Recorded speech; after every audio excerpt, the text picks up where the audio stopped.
Les groupies. C'est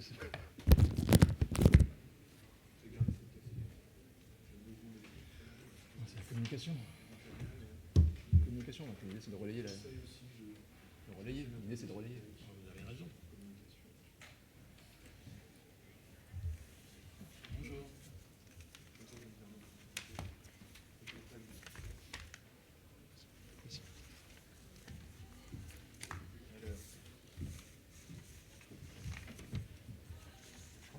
De toute façon, je crois qu'on a un top. On a un top de l'entrée qui nous dit quand est-ce qu'on peut démarrer, à mon avis. On se met comment là, par rapport au...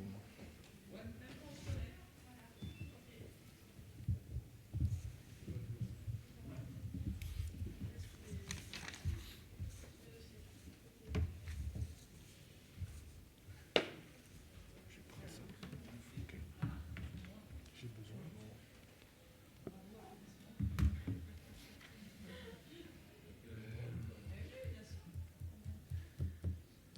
Il me taquine. Là, il me taquine. Et chacun vient avec ses supporters. Hein. Mais c'est important. C'est trop triste.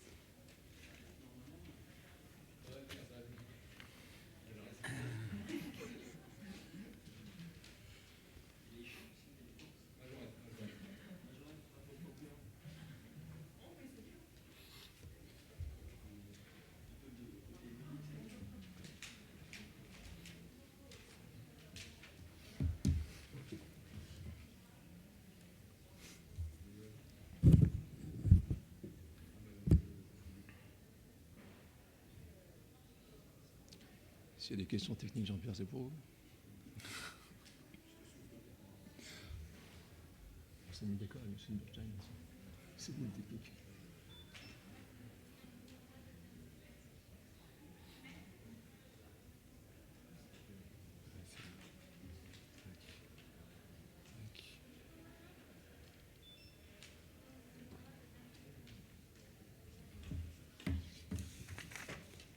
Alors, par contre, c'est les chaises.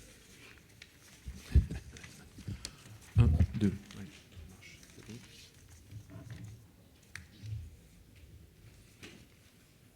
Qu'est-ce qu'ils me disent?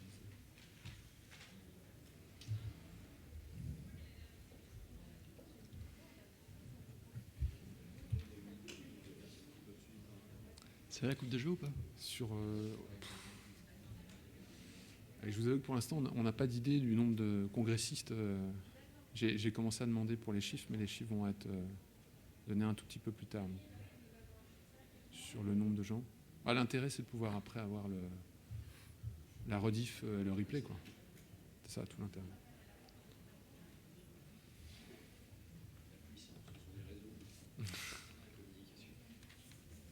Oui, absolument. Absolument. C'est un bien et c'est aussi un mal.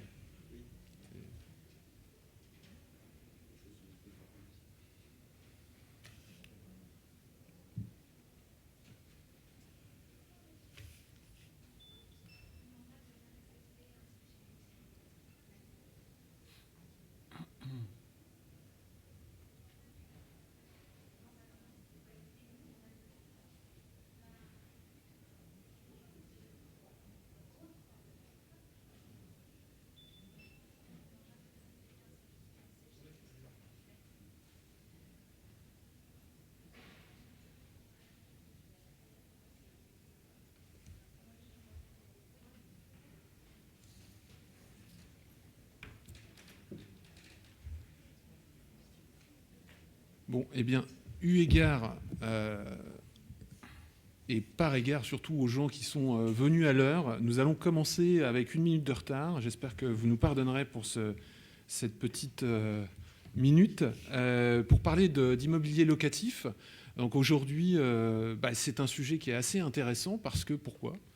Parce que si vous voulez investir dans le locatif cette année, l'acte authentique doit être signé avant le 31 décembre de cette année. Le 31 décembre cette année, ça tombe un jeudi, j'ai vérifié. Donc ça veut dire qu'on sera en semaine.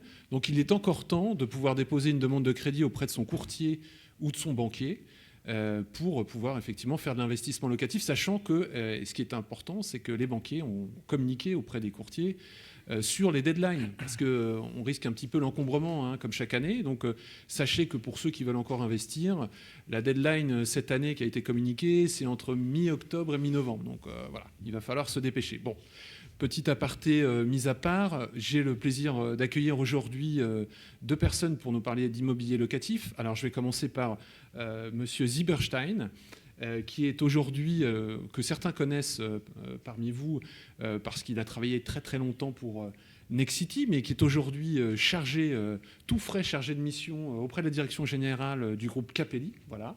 Bonjour monsieur. Bonjour à tous et surtout merci d'être là dans ce contexte pas toujours facile. Et puis, à ma gauche, Raphaël Vial, donc le régional de l'étape, hein, on peut dire ça comme Exactement. ça. Vous êtes venu à pied quasiment, hein, Raphaël. Tout à fait. Directeur commercial de Valeurs et Capital. Alors, juste pour une petite introduction, on va parler de Valeurs et Capital deux petites minutes. Qu'est-ce que c'est Valeurs et Capital aujourd'hui? Qu'est-ce que ça représente? Donc, Valeurs et Capital, aujourd'hui, c'est un groupe qui intervient dans l'univers global de gestion de patrimoine, l'immobilier, les services associés. C'est 2200 lots actés par an. Et puis, c'est également un fort développement sur toute la partie exploitation de résidences étudiantes et puis immobilier géré à travers l'administration de biens, pure gestion. Très bien. Monsieur Zilberstein, Capelli. Capelli, le groupe Capelli est un jeune groupe immobilier qui a 40 ans et qui est avant tout un groupe familial. Et l'intérêt d'être un groupe familial, c'est que ça nous permet d'avoir une grande flexibilité, une grande agilité aujourd'hui sur les réflexions qui sont menées et sur les nouveaux marchés, les nouveaux produits. C'est un groupe qui envisage, en tout cas d'ici 2025, d'être dans les 8 promoteurs nationaux, premiers promoteurs nationaux. Bon bah je note que 40 ans, on est encore jeune, donc je me sens vraiment très jeune maintenant, c'est parfait. Alors on va commencer tout de suite cette table ronde par un petit point marché.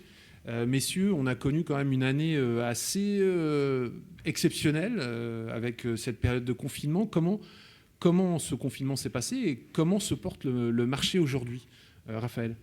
Alors, nous, 2020 avait très bien commencé, puisqu'on accompagnait une dynamique de 2019 qui s'est poursuivie jusqu'au 17 mars, en réalité, puisqu'on était sur une tendance à plus 25% par rapport à 2019. Après, il y a eu le coup d'arrêt du Covid, mais au-delà du Covid, c'est surtout le confinement qui était un coup d'arrêt pour nous. Donc, on a dû se réinventer, développer de nouveaux outils d'entrée en relation avec nos investisseurs. Et on a traversé cette période de confinement en réalisant à peu près 30% de notre objectif commercial sur ces 3 mois. Voilà, donc une très bonne tendance sur le premier trimestre, un Covid qui a fait que le modèle industriel fonctionnait à 30%, et ensuite un effet de rattrapage, gros rattrapage sur le trimestre suivant, donc juin, juillet, août, gros rattrapage, et ensuite septembre, où on sent que ça tâtonne un petit peu par rapport aux nouvelles tendances de marché. En tout cas, c'est ce qu'on a observé, nous, au niveau des réseaux, aussi bien internes que externes. Philippe Alors, au risque de répéter ce que vient de dire monsieur, c'est à peu près le même schéma. C'est-à-dire que le groupe Capelli était très très bien parti ce début d'année sur ce premier quadrimestre afin de réaliser une progression de plus 30%. Malheureusement est arrivée effectivement cette période de confinement où effectivement pendant cette phase, on va dire qu'on a tous eu à peu près 15 jours de balbutiement, de tâtonnement pour effectivement se remettre en état de marche et pouvoir répondre aux attentes de nos clients.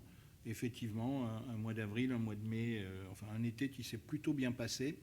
Et puis une rentrée qui est peut-être un peu plus tendue, mais aussi peut-être par, on aura l'occasion de l'évoquer, mais aussi par un manque d'offres. Oui, justement, sur l'offre, Philippe, Raphaël, je crois qu'il y a eu un petit problème parce qu'on a eu des élections municipales. Donc, on sait qu'en période préélectorale, les choses se ralentissent fortement, voire s'arrêtent complètement. Et en plus, on a eu ces élections avec des résultats, on va dire, un petit peu différents de ce qu'on avait l'habitude de voir et qui ont eu aussi des conséquences sur l'offre aujourd'hui, hein. Alors, moi, j'ai pour habitude de dire qu'on a subi, au-delà du confinement et de l'effet Covid, un choc d'offres négatif sur l'immobilier résidentiel. Ce que j'appelle l'immobilier résidentiel, c'est tout ce qui est immobilier neuf, adossé au dispositif Pinel, où là, clairement, avec l'achat en bloc de la CDC, on a subi, en sortie de confinement, réellement un choc d'offres négatif avec moins de lancements et moins d'offres disponibles à la commercialisation. Donc nous, on a heureusement pu compenser par d'autres typologies de fiscalité, d'autres typologies de produits. Mais si on reste focus sur le dispositif Pinel et l'immobilier neuf traditionnel, il y a clairement eu un choc d'offres négatif sur la sortie du confinement. Philippe, sur le... Alors oui, en complément de ce que dit Raphaël, puisque le groupe Capelli est aussi avant tout promoteur, c'est effectivement vrai que les élections ont fortement impacté évidemment les permis de construire déposés, ont aussi impacté, parce que un petit peu, on va dire, tout le marché s'est arrêté, tous les dossiers qui étaient en attente de recours de tiers, et évidemment, tout ça a impacté sur une offre, je dirais, résidentielle, au-delà de l'investissement locatif, surtout aussi en résidence principale. D'accord. Donc là, on parle de l'offre. Qu'en est-il de la demande? Les investisseurs sont-ils présents? Comment ils ont vécu un petit peu cette période un petit peu particulière du confinement? Est-ce qu'ils se sont arrêtés complètement ou ils ont continué à se renseigner? Comment ça s'est passé? Alors, après un trimestre au ralenti pendant la période de confinement, nous, on a observé clairement que l'appétit des investisseurs pour l'immobilier comme classe d'actifs ne se démord pas, puisque nous, les demandes de contact, que ce soit à la fois de nos prospects ou de nos clients, sont sur des niveaux qui restent extrêmement élevés. Donc, on voit que l'appétit pour l'immobilier, pour son couple rendement-risque, pour tous les apports que ça peut mettre en valeur au niveau de la rentabilité, mais également au niveau du risque-prix, offre des rentabilités qui sont extrêmement intéressantes aujourd'hui. Et on a beaucoup de demandes à ce qui concerne l'immobilier d'investissement. D'accord, donc des investisseurs toujours intéressés. Philippe, chez Capelli, c'est un peu la même chose? Alors c'est complètement la même chose, mais en ouvrant le spectre, aussi sur l'acquisition en résidence principale, il y a une demande qui a été très très forte, puisque cette période de confinement a aussi permis aux gens de revoir ou de revisiter leurs envies. Donc c'est vrai qu'aujourd'hui, les gens sont venus sur l'immobilier de façon plus forte. Après tout, pendant tous ces mois de confinement, ils avaient le temps d'aller sur Internet, de surfer et de se renseigner. Donc beaucoup, et on le verra peut-être par la suite, ont concrétisé. D'autres se sont intéressés et c'est aussi nos portefeuilles de demain. Mais l'amour de l'immobilier par les Français ne se dément pas. D'accord, donc ça reste la pierre angulaire du patrimoine des Français. Ah mais c'est essentiel. Je vous posais cette question sur la demande, sur les investisseurs, parce que avant qu'on connaisse cette année 2020 un petit peu chahutée, on a terminé l'année 2019 avec quand même une sorte de chape de plomb qui s'est abattue sur les gens qui voulaient faire de l'investissement, notamment au travers du crédit, puisque le HCSF, le Haut Comité pour le crédit, avait émis des recommandations qui ont été suivies. Hein. C'est pas simplement des recommandations, mais plus quasiment des injonctions sur la longueur, la durée de l'investissement. Il a recommandé donc de réduire cette durée d'investissement à 25 ans, en tout cas durée d'investissement, durée d'emprunt. Et puis un taux d'endettement de 33%, ce qui fait qu'on a assisté au cours de cette année à des gens qui se sont vus refuser des dossiers de crédit parce qu'ils étaient à 34% et que c'était 33%. Raphaël, ça, vous l'avez observé aussi ? Alors, on l'a clairement observé depuis le début de l'année, puisque nous, on évalue à 25% la cible de nos clients et de nos prospects qui sont soumis à ces contraintes, ces nouvelles contraintes de financement, notamment le 33%.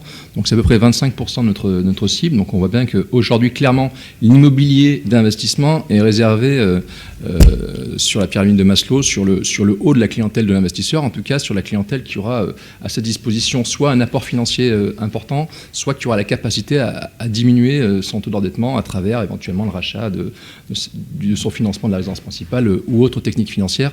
Mais en tout cas, clairement, la cible locative d'investisseurs locatifs se réduit depuis le début de l'année. C'est réduit. Donc on a une nouvelle typologie d'investisseurs qui semble apparaître. Oui. Philippe, vous observez ça aussi ? Alors on l'observe sur l'investissement, mais particulièrement sur la résidence principale, parce que c'est quand même la cible la plus impactée, notamment toute cette population qu'on appelle primo-accédant, qui aujourd'hui, compte tenu de ces nouvelles contraintes, est quasiment obligée de venir avec un peu d'apport, donc évidemment de se faire aider par la famille et autres. Mais pour moi, c'est cette cible qui est la première impactée aujourd'hui et qui effectivement nous pose un petit peu problème sur d'abord les dossiers qu'on avait en cours et avec ces dates butoirs, et aujourd'hui sur effectivement les nouvelles opérations qu'on envisage. Donc nouvelle émergence d'une nouvelle typologie d'investisseurs. Donc, contrairement à ce que nous avait promis ou annoncé un de nos anciens présidents, tous les Français ne seront peut-être pas propriétaires, malheureusement. Ou pas, ça dépend. Tout le monde ne veut pas forcément devenir propriétaire. Mais sur donc cette période de confinement, on a un petit peu effleuré le sujet, mais est-ce que chez vous, Raphaël, ça induit des nouveaux comportements, y compris des investisseurs, on en a un petit peu parlé, mais aussi chez vous, dans les équipes, un développement sur du digital, des choses comme ça. Comment ça s'est passé un petit peu? Comment vous êtes finalement adapté à ce contexte qui était un peu inattendu? Alors, contexte inattendu certes, mais nous avions commencé notre transformation digitale il y a quelques mois. Elle s'est accélérée finalement pendant la période de confinement. Elle s'est accélérée à la fois pour nos collaborateurs en interne, puisqu'on a déployé des outils d'entrée en relation client, des nouveaux outils de signature électronique qui se sont généralisés à l'ensemble des collaborateurs. Et puis nous avons également développé des nouveaux outils de communication entre nous et le client et entre nous et les collaborateurs. Et la conjugaison de ces trois outils nous a permis de traverser la période Covid le mieux possible. Alors, on est revenu quand même aux fondamentaux depuis. C'est-à-dire que les outils de relation client à travers notamment des visioconférences avec les investisseurs ont apporté certains plus quand tout le monde était confiné. Mais depuis la sortie du confinement, on voit que le retour aux fondamentaux sont des retours gagnants et il faut rencontrer les clients, en tout cas les décideurs, pour pouvoir amener les investisseurs à prendre des décisions. Et ça ne se matérialise pas uniquement sur la visioconférence. En tout cas, c'est notre retour d'expérience. Donc on a développé de nouveaux outils. On les utilise pour la signature électronique notamment. On les utilise dans le cadre de la relation client en complément de ce qui était fait initialement, mais clairement, on est revenu aux fondamentaux sur la relation. Voilà, donc vous avez fait partie de tous ces Français qui ont fait beaucoup de réunions en visioconférence. Exactement, et on veut de nouveau être dans la relation humaine. Voilà, et vous les retrouvez. Philippe, un petit mot là-dessus? Oui, alors en complément, de la même manière, le groupe Capelli, depuis plusieurs mois et avant le confinement, s'était déjà engagé dans cette voie-là, de cette mutation vers le digital et en tout cas vers des outils de communication ou des outils commerciaux qui permettent de rendre les choses plus fluides. Ce qu'on a pu constater, c'est que l'arrivée brutale de ce confinement a fait que tout le monde a accéléré les process, plus ou moins bien. Mais la grande difficulté qu'on a pu constater, surtout, c'est que dans toute la chaîne qui lie l'immobilier, qui lie l'acquisition immobilière, tout le monde n'a pas été à la même vitesse. Et notamment les notaires aujourd'hui, notamment avant l'été, n'étaient pas tous prêts justement à pouvoir réitérer des actes de la même manière. Et donc il y a toujours ce petit frein qu'on trouve au niveau réglementaire finalement. Oui, mais ça va s'arranger. Ça va s'arranger, très bien. Si maintenant on rentrait un petit peu plus dans le cœur de l'investissement, aujourd'hui, le Pinel est prolongé chaque année. La prochaine échéance, c'est le 31 décembre 2021. Donc j'ai envie de dire que c'est déjà demain, ça va venir très très vite. Qu'est-ce que vous pourrez recommander en termes de typologie de biens aux investisseurs, puisque le Pinel, c'est quand même certaines contraintes en matière de prix au mètre carré notamment, et qu'on a pu observer une montée du niveau des prix. L'immobilier s'est maintenu, il n'y a pas on n'assiste pas à un effondrement des prix, donc finalement faire du Pinel, ça commence à devenir onéreux pour certains investisseurs. En termes de typologie d'investissement aujourd'hui, est-ce qu'il faut faire du Pinel? Si oui, dans quelles conditions? Et où est-ce qu'il faut plutôt faire du meublé, comme on peut en faire traditionnellement? Raphaël? Alors, je dirais que dans un premier temps, l'appétit des investisseurs pour le dispositif Pinel ne se dément pas, en tout cas à l'heure d'aujourd'hui. Pour autant, les prix ont effectivement évolué à la hausse, puisque nous avons constaté sur les 18 derniers mois que l'investissement Pinel moyen s'est valorisé de 22 000 euros. Donc ça, c'est une réalité sur les prix de vente. La contrepartie, c'est les conditions de financement. Donc les conditions de financement se resserrent un petit peu, les prix continuaient d'évoluer à la hausse. Donc en fait, la cible d'investisseurs qui peuvent être intéressés par un dispositif Pinel et qui sont en capacité de le financer s'est réduit légèrement. Donc nous, pour contrebalancer cet accès finalement à l'investissement locatif adossé au dispositif Pinel, on a mis en face une offre plutôt de studio, de T1, centre-ville, typologie étudiant en location meublée non professionnelle. Donc c'est l'alternative que nous avons trouvée pour accompagner la dynamique de marché de la demande locative pour l'immobilier, mais plutôt en alternatif au dispositif Pinel. Le dispositif Pinel est passé chez nous de 60% à 40% des ventes en 18 mois. D'accord, donc c'est quand même un mouvement assez considérable. Ça veut dire que du coup, vous avez rebalancé et vous êtes passé sur davantage du meublé, comme vous le disiez. Alors, au-delà du meublé, la volonté des Français, c'est d'investir en immobilier et aussi de diversifier leurs actifs. Donc, à un moment donné, la question peut se poser, est-ce que je réalise 2 acquisitions sur les 36 mois qui sont devant moi, ou est-ce que je réalise une seule acquisition sur une seule ville? Et dans un souci de diversification, on voit que cette stratégie patrimoniale qui consiste à diversifier et ses actifs et les lieux d'investissement a un écho favorable actuellement chez nos investisseurs. Tout ça conjugué avec des tickets d'entrée, je le répète, autour de 100 000 euros, on voit qu'en période où les ventes sont un petit peu moins favorables, le ticket d'entrée à 100 000 euros est extrêmement bien perçu chez les investisseurs immobiliers. Très bien. Philippe, vous, chez Capelli, comment ça se passe ? Alors, on n'est pas très éloigné du même raisonnement. On constate aussi également une baisse des investissements en Pinel et des investisseurs en Pinel. Alors qui peut effectivement aussi s'expliquer mécaniquement par deux raisons. La première, c'est une offre qui s'est réduite puisque peu de lancements et peu de nouvelles mises à l'offre, donc peu de choix. Et la deuxième, de ce fait-là, des prix moyens unitaires qui sont effectivement aujourd'hui entre 250 et ce fameux plafond de 300 000. Ce qui induit aussi une capacité d'épargne de l'investisseur qui est importante à ce moment-là, et donc ce qui exclut le primo, ce que j'appellerais le primo-investisseur. Après, là où Raphaël a raison, il faut être, comme je le disais en début, flexible et agile. Donc effectivement, il y a des produits en résidence gérée, étudiants ou seniors, qui permettent d'avoir des petits tickets autour de 100 000 euros. Et puis après, il y a ce que fait très bien le groupe Capelli, c'est le Pinel ancien optimisé, où là, c'est un produit, aujourd'hui en tout cas, où les grands promoteurs ne sont pas prêts, ne sont pas outillés pour le faire, mais qui offre des avantages certains et importants, et où on peut trouver aussi des tickets à partir de 70, 75, 80 000, et qui ont aussi des rentabilités qui vont dépasser les 4%. Donc il faut effectivement, nous tous, qu'on soyons ensemble plus intelligents et que nous allions vers des pistes où les autres ne vont pas, où peu vont pour le moment. En tout cas, sur ces pistes-là, ce qui est essentiel, c'est d'être dans les premiers, ce qui est le cas du groupe Capelli aujourd'hui. Très bien. Donc on a compris qu'il y avait émergence un petit peu d'un nouveau profil d'investisseurs, nouvelle typologie. Sur l'offre, finalement, le Pinel, ça devient compliqué.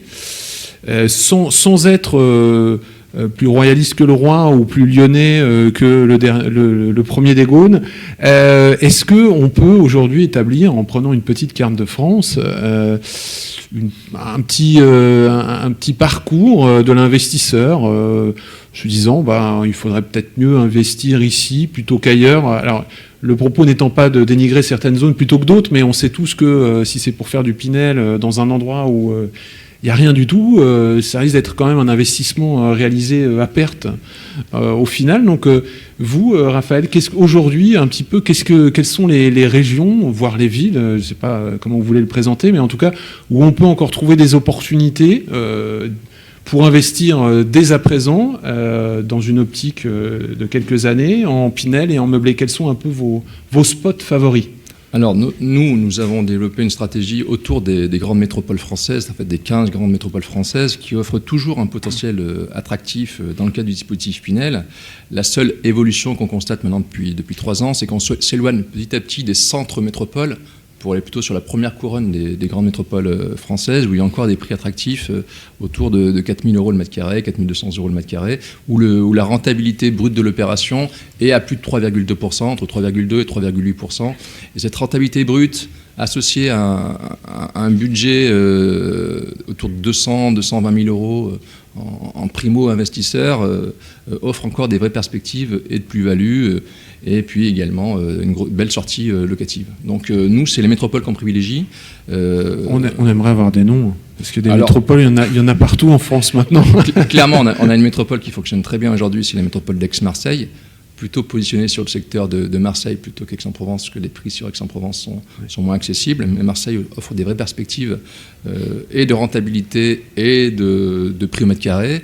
On croit beaucoup aussi à des métropoles comme Toulon-Méditerranée, où les qualités intrinsèques liées à l'emplacement géographique de Toulon nous laissent espérer, de notre point de vue, à 10 ans, à 15 ans, des sorties intéressantes avec un changement de la métropole. Et puis encore, bien évidemment, sur des agglomérations comme Nantes, comme Rennes, des belles opportunités. Et puis, nous, on constate également que la dynamique du Grand Paris, qui est enclenchée maintenant depuis plusieurs années, se poursuit, que ce soit à la fois sur l'immobilier résidentiel, mais également sur l'étudiant, où il y a des vraies opportunités dans le cadre du Grand Paris. Donc le Grand Paris, ça marche. Moi qui suis parisien, je m'interroge toujours quand je passe devant ces grands travaux en me disant que ça va peut-être jamais se finir, mais vous êtes plutôt confiant justement sur ce... On est extrêmement confiant. En tout cas, nos investisseurs nous font confiance autour du Grand Paris et on a des vraies perspectives en termes de sortie et puis locative. Clairement, la demande locative est extrêmement forte. Les prix restent encore cohérents à moins de 5 500 € le mètre carré. Et le potentiel, de notre point de vue, à 15 ans... de sortie en ayant capitalisé sur un bel actif immobilier nous semble extrêmement pertinent. Philippe, vous, chez Capelli, comment ça se passe alors? Alors, si je voulais caricaturer, je dirais je veux bien, mais je peux point. C'est-à-dire qu'aujourd'hui, on s'aperçoit que les investisseurs, par nature, effectivement, demandent Bordeaux, demandent Nantes, demandent Lyon, mais ils s'aperçoivent que ces agglomérations-là, comme l'a justement dit Raphaël, aujourd'hui, elles sont plus accessibles, ou en tout cas, elles n'optimisent pas l'investissement en dispositif Pinel, tout au moins. Et qu'aujourd'hui, et peut-être avant d'attendre 15 ans sur des évolutions, d'autres évolutions de périphérie, je pense qu'il faut miser sur ces métropoles-là. Aujourd'hui, accepter de faire un investissement dans la Cube à Bordeaux ou dans la communauté urbaine de Lyon et autour de Lyon, sont encore de très bons investissements. Et je dirais que là, on a une lisibilité assez facile sur le devenir et les évolutions qui permettent de dire qu'on peut faire un bon investissement sans se tromper. Après, de façon générale, il faut faire toujours, et c'est notre devoir de conseil en tant que conseiller en gestion de patrimoine, il faut conseiller des investissements de bon sens, pour lequel, effectivement, notre client final sera satisfait. Très bien. Je vous écoute, Philippe, Raphaël, et je me pose une question toute bête. Il faut quand même, effectivement, pouvoir avoir des arguments vis-à-vis de l'investisseur. Qu'est-ce qui peut tirer une région plutôt qu'une autre? Là, j'ai des choses qui me viennent en tête comme ça, mais est-ce que, par exemple, Paris 2024, c'est avec effectivement le Grand Paris, comme vous en avez parlé. Est-ce que Paris 2024, ça peut être une locomotive, un moteur pour effectivement susciter un engouement pour cette zone-là? Est-ce que finalement, ce qu'on voit, ce qu'on observe avec l'exil de certains Parisiens qui quittent Paris, qui vont dans la Grande Couronne, ou alors qui vont même plus loin, puisqu'il y en a qui vont s'installer.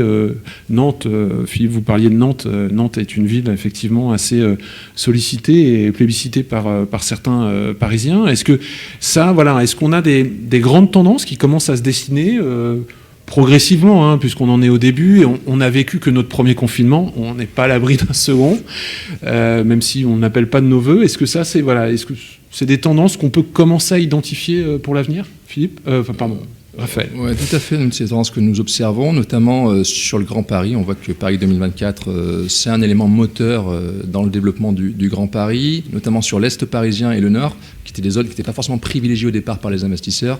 Mais cette dynamique du Grand Paris associée aux Jeux Olympiques permet d'envisager plus sereinement des possibilités d'investissement. Quand je dis l'Est, c'est tout le long du canal de l'Ourcq, puis également sur la partie nord de Paris, où on préfère parler de Grand Paris plutôt que de nommer des départements. Bien sûr, ouais, c'est surtout le long du canal de l'Ourcq. Exactement. Très bien, Philippe. Globalement, je suis tout à fait d'accord sur le Grand Paris, quoi qu'il faut quand même faire attention, parce que d'abord, ce qui s'est passé cette année avec cette crise sanitaire a fait que les projets d'amélioration, d'extension du Grand Paris, pour certains, ont été arrêtés, voire suspendus. Il faut faire attention, évidemment, aussi à ne pas surpayer les biens, parce qu'aujourd'hui, ils sont dans les axes de développement. Mais je dirais que plus généralement, aujourd'hui, ce qui est important, c'est de bien écouter nos clients, le client final, et de lui apporter le produit qui correspond à ce qu'il a envie, parce qu'aujourd'hui, les objectifs de nos clients dans un investissement sont complètement différents. Donc, c'est de se caler à ça et d'apporter le bon conseil. Alors là, effectivement, on raisonne un petit peu sur toute chose égale par ailleurs. Hein. On appelle ça en économie... on adopte toujours ce mode de raisonnement, toute chose égale par ailleurs, mais... et la situation de l'un n'étant pas la situation de l'autre. Et puis, il y a effectivement cette période confinement, post-confinement. On a parlé un petit peu des résidences étudiantes. Je ne sais pas si la salle a prévu de poser la question, mais en tout cas, moi, j'ai envie de vous la poser. Pas forcément en résidence étudiante, mais en tout cas sur des résidences en tourisme, par exemple. Certains loyers n'ont pas été payés aux investisseurs. Donc, est-ce que ça, c'est quelque chose dont vous entendez déjà parler, les gens qui viennent vous voir, est-ce qu'ils vous en parlent? Ils vous disent, attendez, moi je veux bien investir, mais enfin, si c'est pour pas recevoir mes loyers, ça m'intéresse pas trop. Et première chose, donc première question, c'est ça. Est-ce que les gens vous en parlent, ou pas forcément encore? Et je suis un peu le premier à vous en parler, mais vous êtes au courant de ce qui se passe dans le marché.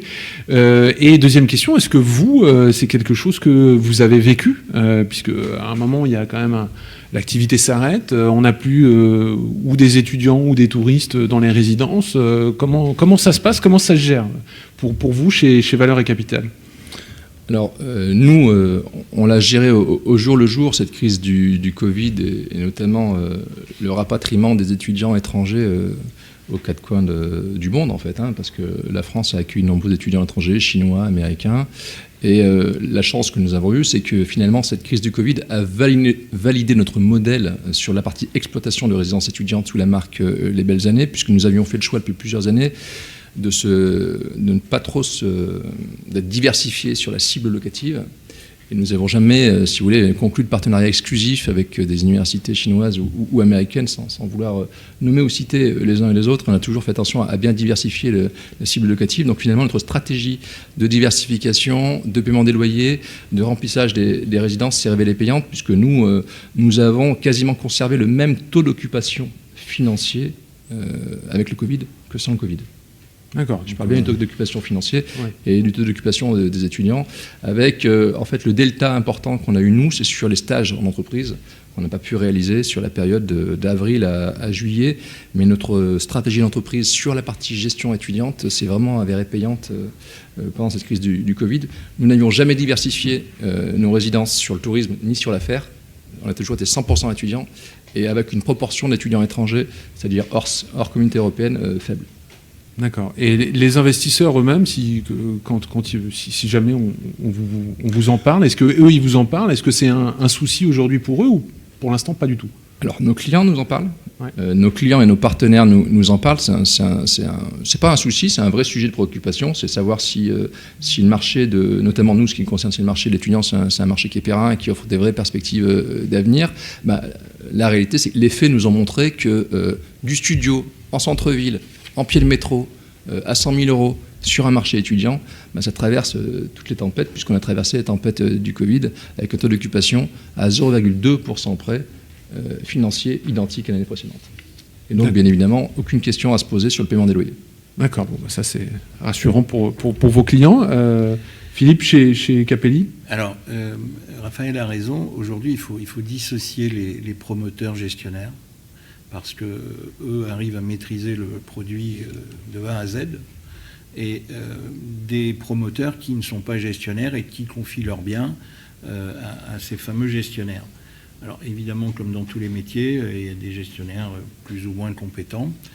Le tourisme, c'est quand même très très particulier, c'est un vrai métier, parce que ça nécessite d'abord de faire des résidences de tourisme là où on sait que ce soit des stations de sport d'hiver ou autres, qu'on va avoir ces touristes qui viennent occuper, à l'inverse de l'étudiant, où si on se pose dans une agglomération ou dans une ville qui est reconnue pour être une ville étudiante, il n'y a pas de sujet.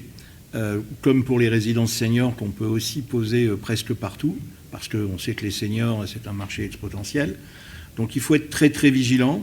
Et c'est le cas du groupe de Raphaël, promoteurs, exploitants. Le risque est effectivement minimisé.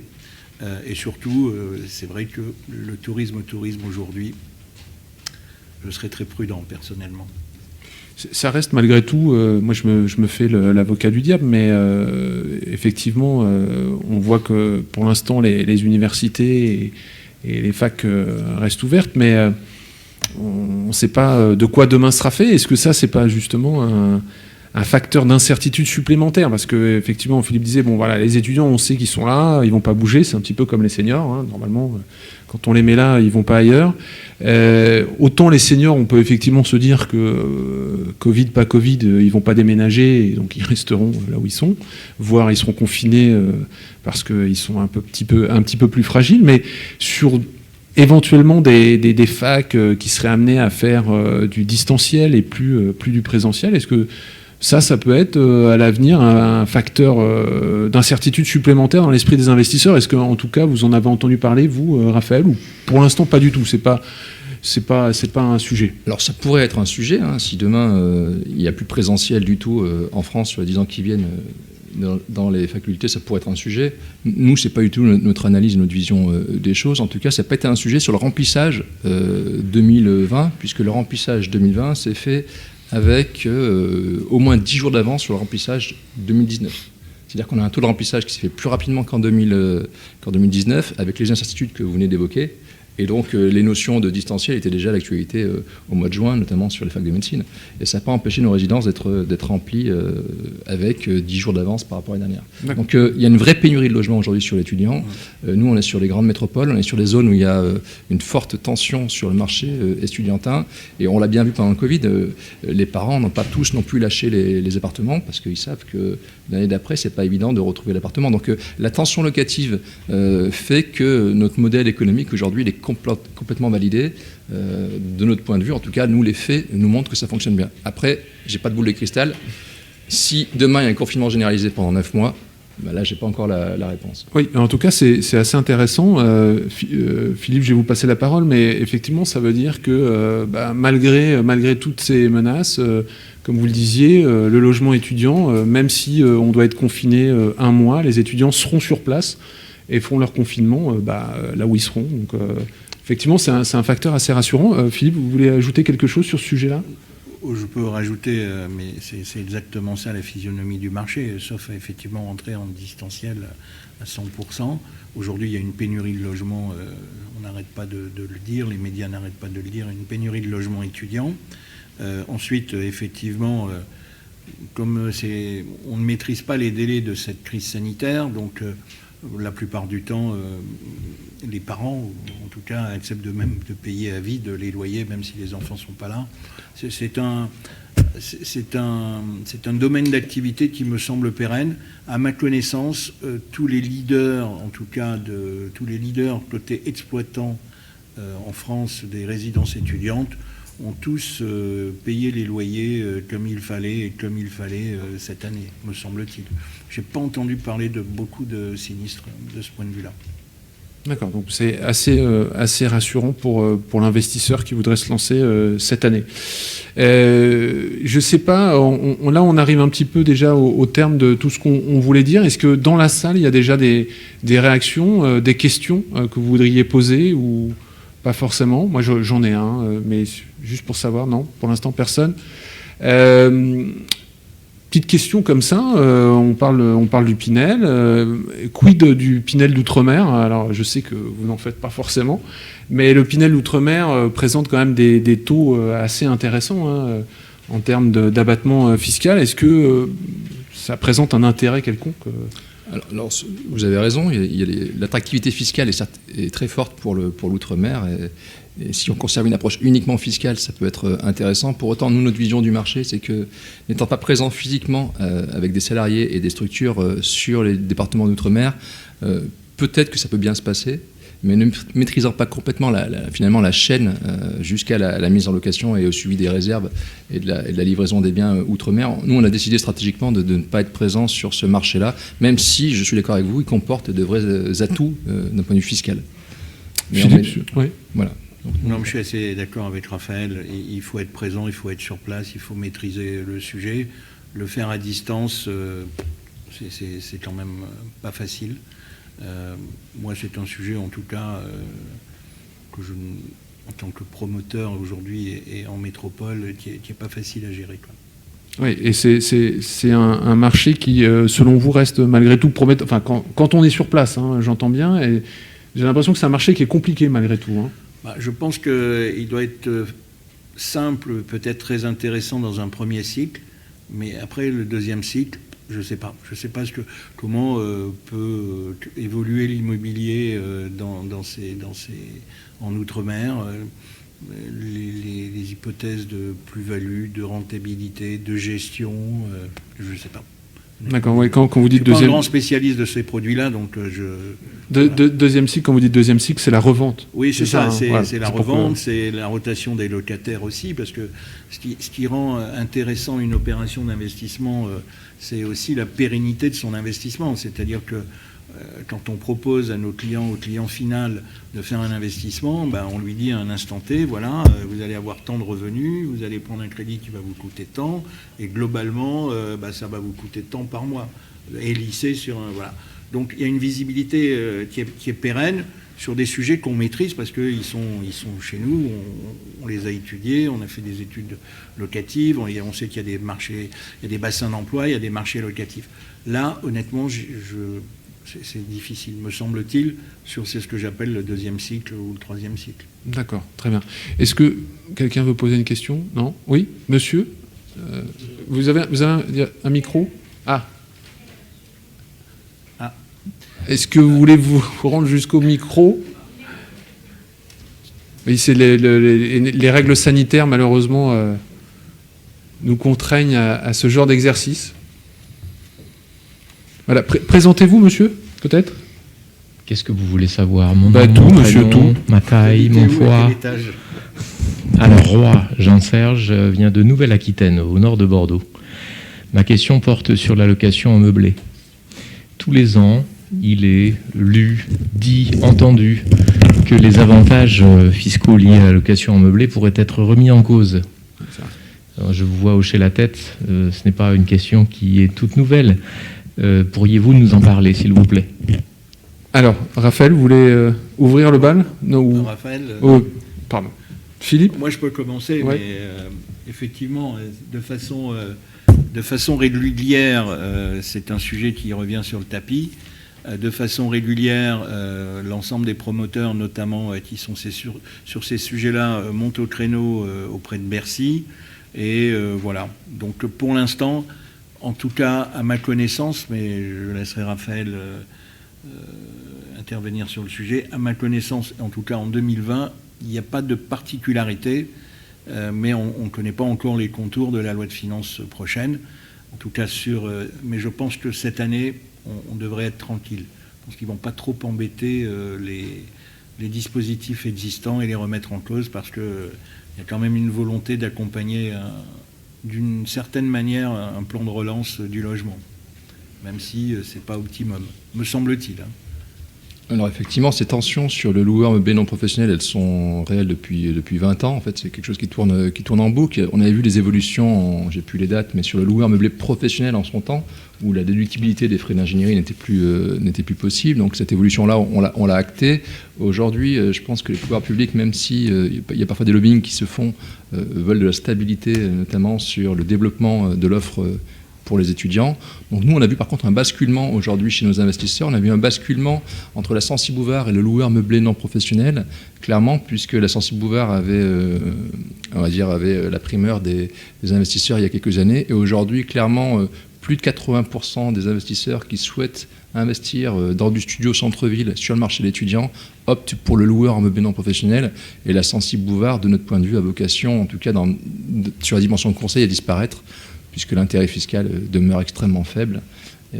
Et l'opération, quand même, a pour but de créer du patrimoine en franchise d'impôt et surtout de créer des revenus complémentaires net fiscal avec le mécanisme de l'amortissement. Donc, des incertitudes, comme d'habitude, mais nous, on est confiants sur les années qui viennent.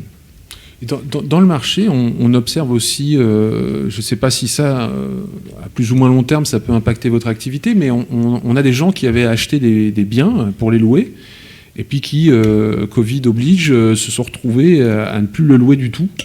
Donc on a certains investisseurs qui se disent qu'ils vont peut-être revendre, et d'autres qui s'interrogent sur effectivement le type de bail qu'ils pourraient mettre en place. Est-ce que c'est plutôt pour faire de la location étudiante, ou puisque la loi Elan prévoit un basculement pendant, je crois que c'est un maximum de 10 mois. On peut louer pendant 10 mois à 1 an son logement à un particulier. On peut changer le bail.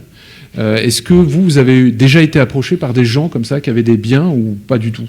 Non, nous, on n'a pas été approchés par des personnes de ce type-là. Nous, ce qu'on a constaté, c'est que les personnes qui avaient arbitré une partie de leur patrimoine sur la location meublée, dans l'ancien notamment, avec les formules Airbnb, se sont retrouvées quand même dans la difficulté depuis plusieurs mois, avec des rentabilités locatives qui n'étaient plus du tout au rendez-vous et des charges financières qui, elles, étaient toujours bien présentes. Donc nous, on a plutôt observé un basculement à ce niveau-là, plutôt qu'une demande sur d'autres typologies de meublés. D'accord. Est-ce que le Covid signe la fin d'Airbnb? je ne pense pas. En tout cas, ça montre quand même la limite de l'exercice. Avoir 100% de son patrimoine sur la location courte durée dans les grandes métropoles, je pense que montre ses limites, de mon point de vue. D'accord. Ouais. Philippe, une remarque? Oui, de façon plus générale, ce qu'on a constaté pendant ces périodes de confinement, c'est beaucoup plus de sinistres de loyers impayés qui, suivant le profil de l'investisseur, s'ils n'avaient pas de trésorerie d'avance, on s'en retrouvait dans des situations difficiles. Donc j'espère pour eux que dans la gestion qu'ils avaient donnée à une agence ou un gestionnaire, ils avaient les bonnes assurances pour que l'assurance puisse jouer à plein. Mais c'est surtout ça qui a été vécu et qu'on a pu constater, quoi. C'est à un moment donné, il y a eu une rupture de la chaîne, justement, parce que le locataire ne payant plus et l'investisseur devant lui payer sa mensualité s'est trouvé un petit peu embêté. Et donc c'est plutôt ça, et qui a peut-être poussé certains investisseurs à se dire dès que je peux, je revends mon bien ou je m'en sépare. Et ça me pousse à vous poser la question, Raphaël, vous en avez parlé un petit peu au début, mais aujourd'hui, l'offre immobilière, vous parliez de tension. Est-ce qu'en matière de construction, on peut espérer refaire le retard, ou de toute façon, on sera toujours en train de courir après un marché qui en demande beaucoup, et finalement des constructeurs qui peuvent pas aller plus vite que la musique, et qui sont en plus des fois contraints par des municipalités beaucoup moins enclines à vouloir développer l'immobilier sur leur territoire? Alors je dirais que c'est les promoteurs immobiliers qui vont pouvoir résoudre cet enjeu-là, cet enjeu de construction, de proposer une offre immobilière qualitative et quantitative avec l'appui des pouvoirs publics. Nous, en tout cas, ce qu'on constate, c'est qu'au-delà de l'immobilier résidentiel, donc dispositif Pinel ou accession à la propriété, l'offre de logement sur le meublé, notamment étudiant, marché sur lequel nous on se positionne clairement, est dynamique, puisque nous, on n'a jamais lancé autant de programmes en construction et en gestion sur le logement étudiant, notamment dans le Grand Paris, où on a lancé des centaines de logements, des studios à 110 000 euros sur le pied de métro, cœur de Grand Paris. Ça, c'est une offre qu'on n'avait pas à disposition il y a 10 ans et qui aujourd'hui est une réalité. Et on le voit dans les grandes métropoles françaises, mais on le voit également sur des métropoles de taille intermédiaire, où il y a une forte population étudiante et où les permis de construire continuent d'être délivrés, et où nous, on est sollicité quotidiennement pour des demandes d'exploitation étudiante. Donc le marché de l'étudiant et du studio centre-ville est de notre point de vue très florissant. Il y a une tension sur l'offre immobilier neuf résidentiel, Pinel ou accession, ça c'est clair. On pense que ça va se déboucler d'ici un semestre. En tout cas, c'est notre vision des choses avec les partenaires avec lesquels on échange. D'accord. Philippe, vous, justement, sur l'offre? Je suis assez d'accord là-dessus.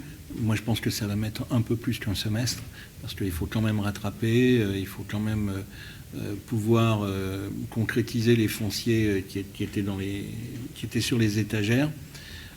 Mais obligatoirement, même s'il y a eu ce coup d'arrêt, notamment avec les élections aussi, et les permis de construire qui sont restés en stand-by, on le voit bien aujourd'hui, les élus, maintenant fraîchement élus pour certains et pour d'autres qui étaient en place, ont besoin aussi d'accompagner l'évolution de leur ville avec du logement, que ce soit du logement social, du logement libre ou évidemment du logement géré pour répondre aussi aux attentes de leur spécificité. Donc je pense que ça va Pour moi, c'est plutôt 12 mois, le temps que tout redevienne un peu fluide, tout ça. Mais on voit bien que la demande est beaucoup plus forte. Je regardais une statistique ce matin pour la région que vous connaissez, donc Lyon et ses alentours. Aujourd'hui, pour une offre, il y a 2 fois et demi de demande pour une offre. Donc, vous voyez qu'il y a encore de la marge, il y a du besoin et il y a de l'attente. D'accord, donc c'est assez rassurant pour l'avenir, sachant qu'effectivement, ce qui freine aussi le marché, c'est que il faut avoir des ouvriers sur les chantiers. Donc si les ouvriers sont confinés, c'est quand même un petit peu plus compliqué pour pouvoir développer son stock. Est-ce que dans la salle, il y a une question pas forcément. Alors moi, j'ai une petite question sur une QPC. Est-ce que ça, donc la question qui a été d'abord portée devant le Conseil d'État, et puis ensuite devant le Conseil constitutionnel, une question prioritaire de constitutionnalité sur la rémunération des intermédiaires financiers, qui est portée notamment par la FNAIM, puisqu'on voulait plafonner, et il était prévu par décret de plafonner la rémunération des intermédiaires à 10%. Est-ce que, Philippe, est-ce que vous avez un avis sur cette question ou qu'est-ce que vous en pensez ? Est-ce que ça introduit de la visibilité, ça brouille davantage les cartes ? Est-ce que ça va, voilà, qu'est-ce que ça va permettre ? Soit, si on tombe d'un côté, c'est-à-dire si c'est rejeté, donc on passe à 10%, est-ce que ça va permettre quelque chose ? Ou si au contraire, on fait sauter le décret, est-ce que ça permet quelque chose ? Il me semble qu'à travers ce décret, il y avait une volonté du gouvernement de vouloir clarifier ou rendre les choses plus claires, alors qu'elles l'étaient déjà précédemment. Il est important aujourd'hui, mais comme tout produit de consommation, il y a un service qui est rendu par le conseiller en gestion de patrimoine, par des groupes autres, et qui apporte aussi une plus-value à travers un certain conseil. Ça a une certaine valeur. Alors, est-ce que ça vaut au maximum 10% ? Est-ce que ça vaut moins ? Est-ce que ça vaut plus ? Ça, c'est vraiment un grand débat suggestif. On a tous fait avec les décrets, les législations, et pour autant, aujourd'hui, en tout cas, on constate que nos clients, en tout cas moins pour tous ceux que j'ai pu avoir à travers l'entreprise, nos clients, ça ne les a pas gênés particulièrement, parce qu'ils comprennent que le service qui est apporté est un service qui a une certaine valeur. Très bien. Raphaël, là-dessus Alors effectivement, c'est un sujet, parce que dans l'immobilier neuf, nous n'étions pas habitués à ce que les honoraires soient transparents, alors que c'était le cas sur l'ancien. Donc c'est vrai que c'est un changement d'habitude vis-à-vis de l'investisseur. Après, avec la signature, conjuguer la signature électronique, les choses finalement sont plutôt rentrées dans les mœurs, sont plutôt bien acceptées par nos clients. Il faut simplement avoir un souci de transparence plus fort qu'auparavant, et puis expliquer qu'est-ce qui se cache finalement derrière des honoraires. Cette question des honoraires, elle est multiple, et puis elle est surtout différente en fonction des structures, en fonction du modèle industriel en fait de chaque opérateur. Donc qu'on soit CGPI, banque ou commercialisateur, j'ai avec le sujet un petit peu différent. Après, nous, d'un point de vue, il y a le sujet de la transparence des honoraires et puis le sujet du plafonnement. Sur une libre économie, le sujet du plafonnement, en tout cas, c'est une question qui mérite d'être posée à partir du moment où le prix de vente pour le client final est à l'identique. Oui, ensuite, c'est ça, le bilan du promoteur, comment il est construit, je dirais que ça c'est la décision du promoteur, et à partir du moment où ça n'impacte en rien la grille de prix, pour nous c'est un sujet qui peut être posé.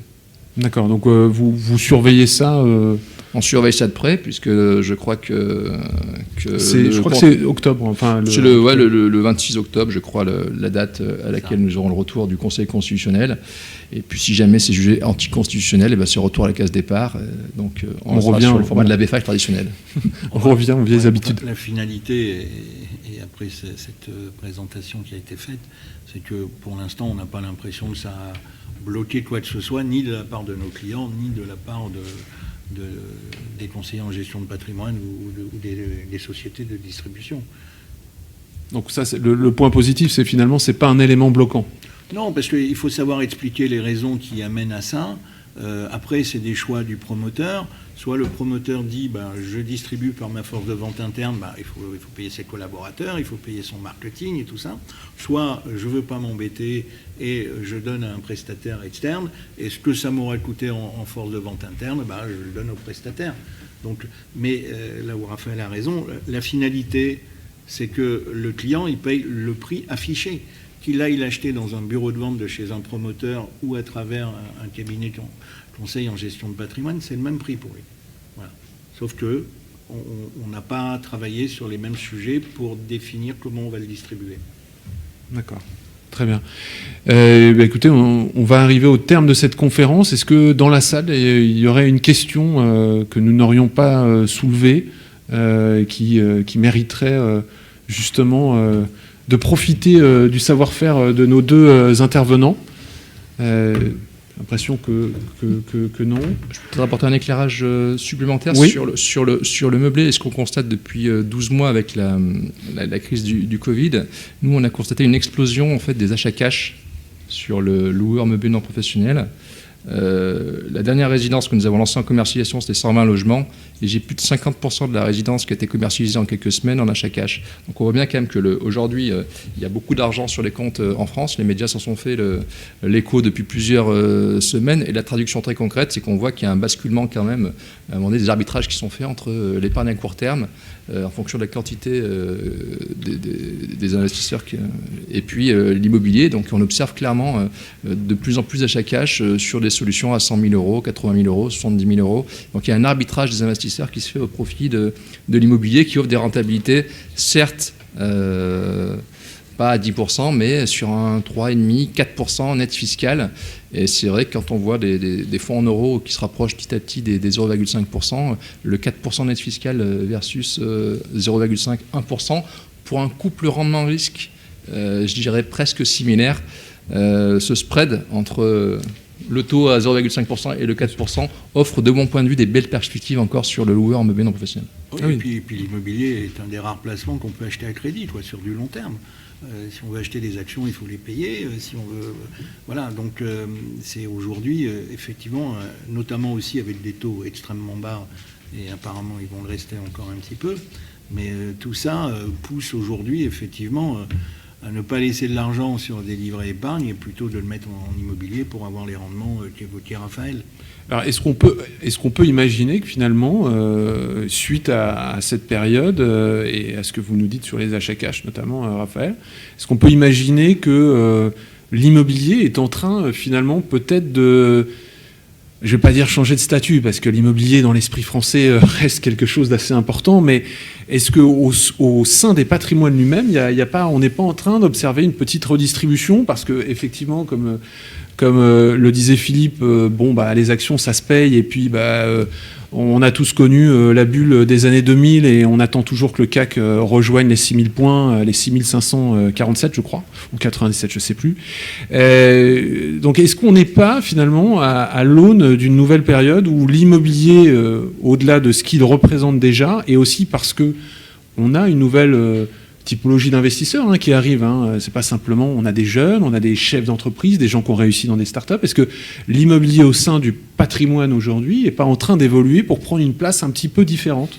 Raphaël, qu'est-ce que vous en pensez? Alors, je pense que l'immobilier a toujours une place importante en France dans le patrimoine privé, mais il retrouve plus que jamais cette notion de valeur refuge. Clairement, aujourd'hui, à l'instar de l'or, l'immobilier, nous on le voit chez nos investisseurs, devient plus que jamais une valeur refuge sur laquelle on est même en capacité d'arbitrer du cash au-delà de l'effet de levier du crédit et de l'endettement. Donc ça, c'est un phénomène qu'on avait un petit peu connu en 2008, à l'issue des crises financières, où on avait un taux de financement dans certaines agences qui étaient à 20% en cash. Donc c'est-à-dire que quand vous avez 20% d'une production qui est faite en cash, c'est qu'il y a une tendance de fonds qui se dégage. Et là, on l'observe clairement depuis le Covid, où il y a de plus en plus d'épargne qui est dirigée sur l'immobilier en direct, sans passer par la case crédit. Pour terminer, alors Philippe, juste là-dessus, qu'est-ce que vous en pensez? Est-ce que l'immobilier est en train d'évoluer? Pour moi, ça a toujours été une valeur refuge. Il évolue parce que les choses évoluent, le temps évolue et les promoteurs évoluent et savent s'adapter et anticipent le fait de pouvoir s'adapter aussi aux attentes. Et puis, ils essayent d'être malins, de créer de nouveaux produits, d'aller sur des nouvelles pistes. Et donc, effectivement, parce que aujourd'hui, comme vous l'avez dit, la clientèle évolue. Alors, elle est très large parce qu'elle va vers le primo-investisseur jusqu'à celui qui a revendu sa start-up. Et donc, il faut savoir s'adapter à ces deux populations, donc flexible et agile, encore une fois. Mais c'est la grande force des promoteurs aujourd'hui de pouvoir accompagner le marché. J'avais une question là, monsieur. Vous pouvez vous mettre près du micro, s'il vous plaît. Voilà. Alex Aupois, je suis CGP. C'est sur la rentabilité locative des programmes qui vieillissent, donc qui arrivent au bout de 10, 12 ans. Et qu'est-ce que vous notez? On n'en a pas trop parlé là, mais on a beaucoup parlé du neuf. Après, il y a des investisseurs qui se trouvent en butée, en sortie. Et comment ça se tient, les loyers?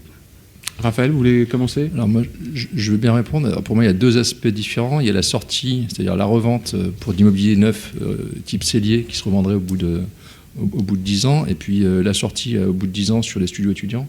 Donc, je vais peut-être commencer par la sortie studios étudiants. Donc nous, ce qu'on observe aujourd'hui, puisqu'on arrive à la première phase de sortie de certaines résidences depuis maintenant 2 ans, c'est que 100% des résidences qui sont arrivées à terme du bail, quand nous prenons un mandat de revente du studio étudiant, quelle que soit la ville, nous avons revendu sur un prix de vente supérieur au prix d'achat de l'investisseur, y compris sur des villes de 200 000 habitants.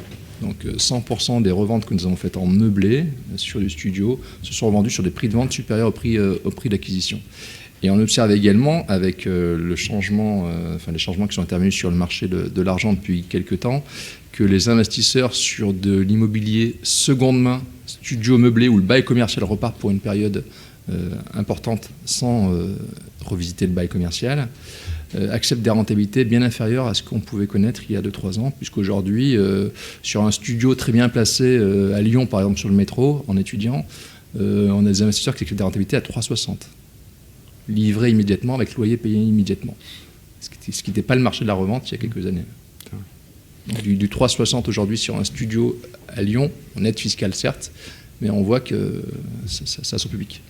Et sur la revente cellier à 10 ans, ça dépend vraiment de chaque typologie de ville. Pour moi, la plus-value, je constate plutôt à 15 ans qu'à 10 ans de toute façon. Très bien.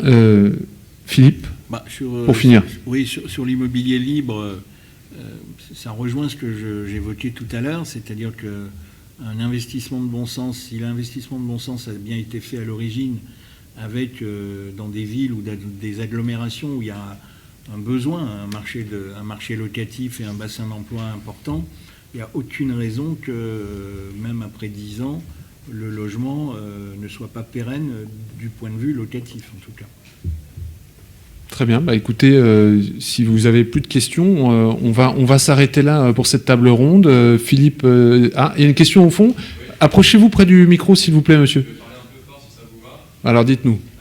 Juste avoir votre vision en fait, de l'évolution de l'offre et la demande dans le futur, voilà, et donc du coup des prix de l'immobilier, au vu de certaines contraintes d'urbanisme qu'on peut avoir et de l'évolution démographique. Alors, ça, c'était un peu l'objet du début de la conférence. Vous étiez là au début? Bon, alors, petit résumé en 1 minute. 1 minute. On peut répondre.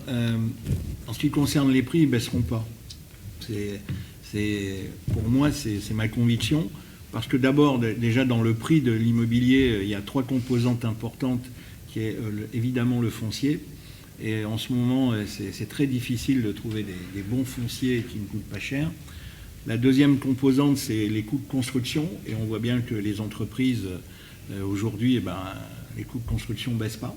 Donc ils impactent obligatoirement le prix final, et ensuite la matière première qui nous sert à fabriquer ces appartements. Et quatrième point, c'est les nouvelles normes énergétiques qui vont nous être imposées là, qui obligatoirement augmentent nos coûts de construction. Et donc ça, à un moment donné, il faut bien que ça se retrouve dans le prix final. Et j'ai un peu de mal à imaginer que les prochaines opérations qui sortiront sur le logement libre, je ne parle pas trop sur l'étudiant, les prix baissent. Si on veut faire un bon investissement, encore une fois, bien placé dans une bonne commune qui a toutes les raisons d'intéresser les gens par les réseaux de transport, par les bassins d'emploi et autres, il n'y a aucune raison que ça baisse. Voilà. C'est ma conviction. Hein. C'est votre conviction, Raphaël. Je partage complètement la conviction de Philippe sur les prix de l'immobilier et les tendances à long terme. Donc on termine cette table ronde sur un satisfait site. Tout le monde est d'accord. L'immobilier va continuer à monter. Je remercie Raphaël Vial de Valeurs et Capital et puis Philippe Zilberstein de Capelli d'avoir été présents ce matin dans des conditions un petit peu différentes mais néanmoins sympathiques. Merci au public d'être venu ce matin et écoutez, investissez bien pour 2021. Bonne journée à tous et bon salon.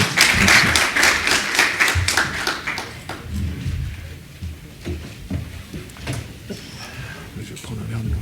Peut-être que ça évitera.